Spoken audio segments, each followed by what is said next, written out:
Hi friends, English सीखो YouTube channel में आप सभी का स्वागत है। तो अगेन मैं आपके लिए एक बहुत ही छोटी और बहुत ही इंटरेस्टिंग स्टोरी लेकर आई हूँ। सो इस स्टोरी को भी हम इंग्लिश में रीड करेंगे और साथ ही साथ हम इसे हिंदी में ट्रांसलेट करेंगे।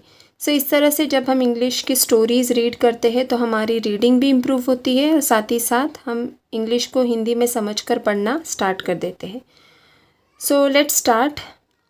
The boy and the cashew nuts. Okay, the boy का मतलब होता है लड़का, एंड का मतलब होता है और, द कैश्यू नट्स यानी काजू। ओके, लड़का और काजू। The boy and the cashew nuts. There was a boy who liked cashew nuts very much. यहाँ पे जो देर है उसका कुछ खास मतलब नहीं है। वॉस का मतलब होता है था। ए बॉय यानी एक लड़का, हु लाइक्ड जिसे पसंद था, कैश्यू नट्स काजू पसंद थे, वेरी मच यानी बहुत ज़्यादा। ओके, सो एक लड़का था जिसे काजू बहुत पसंद थे।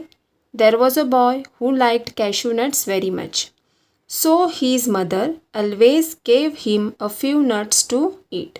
सो का मतलब है इसलिए, हीज़ मदर उसकी माँ, ऑलवेज हमेशा, गेव हिम देती थी उसे देती थी, अ फ्यू नट्स कुछ काजू, टू ईट खाने के लिए। ओके, इसलिए उसकी माँ हमेशा उसको कुछ काजू खाने के लिए देती थी। So his mother always gave him a few nuts to eat, but he was never satisfied and always asked for more. But का मतलब है लेकिन, ही वॉज का मतलब होता है था, नेवर सेटिस्फाइड, नेवर का मतलब होता है कभी नहीं, सेटिस्फाइड यानी संतुष्ट। ओके, सो यहाँ तक इसका क्या मतलब है, लेकिन वह कभी संतुष्ट नहीं था, but he was never satisfied, and का मतलब होता है और, ऑलवेज हमेशा, आस्क्ड फॉर मोर का मतलब होता है अधिक की मांग करता था। Okay, but he was never satisfied and always asked for मोर का मतलब है लेकिन वह कभी संतुष्ट नहीं था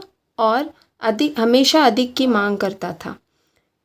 हीज़ मदर उठ से, हीज़ मदर उसकी माँ, उठ से कहती, उसकी माँ कहती, हीज़ मदर उठ से, नो डियर, नो यानी नहीं, डियर यानी प्रिय, नहीं प्रिय, no dear, if you eat too many at a time, if you eat अगर तुमने खाए, टू मैनी बहुत सारे, एट अ टाइम एक ही बार में, अगर तुमने बहुत सारे एक ही बार में खाए, योर स्टमक विल हर्ट, आपका पेट दर्द देगा। Okay, your stomach will hurt, आपका या तुम्हारा पेट दर्द देगा।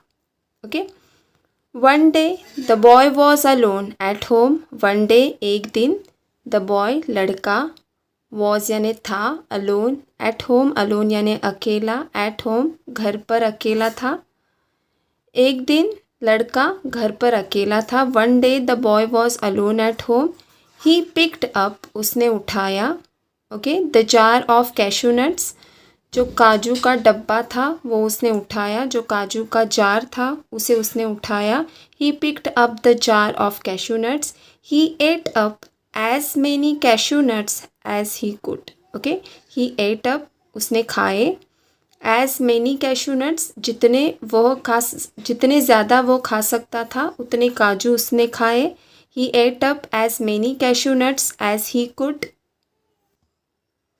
सो आई होप यहाँ तक आपको स्टोरी समझ आ गई होगी।